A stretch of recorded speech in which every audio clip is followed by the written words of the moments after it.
اقول لك قررتي ايش راح تلبسين اوتفيت بالعيد لو بعد؟ لا والله وين، وخلاقيني كليني خزن، لابستهن وجه وقفه، حتى اباطاتهن مطبعه. زين شنو رايك نبيع العدنا ونشتري بفلوسهن جدد؟ وشلون نبيعهن يمه؟ لا عيب عليك، ليالي عقل. بنات هذا لابسته بس بحبه وعرس، نهاية الف هاي حبه واحده بس بالعالم صدقني، ولو ما غالي علي ما ابيع. وين اللباسة؟ ام زيوني تدفع 2000، ام كريم 2.5.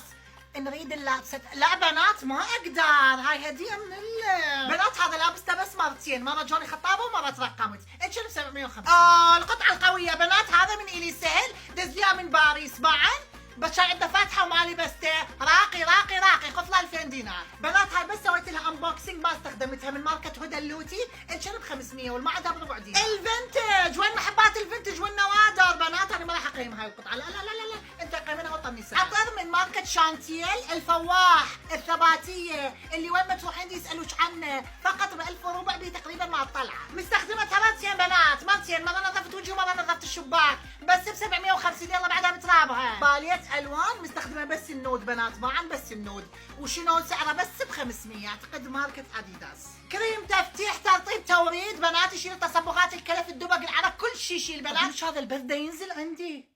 هاي شنو هاي بنات؟ ليش بقوا بس 7؟ عزالي بقوا بس 3. اوقف اوقف، هاي صوت امي. جو السوق اي حاجة بربع.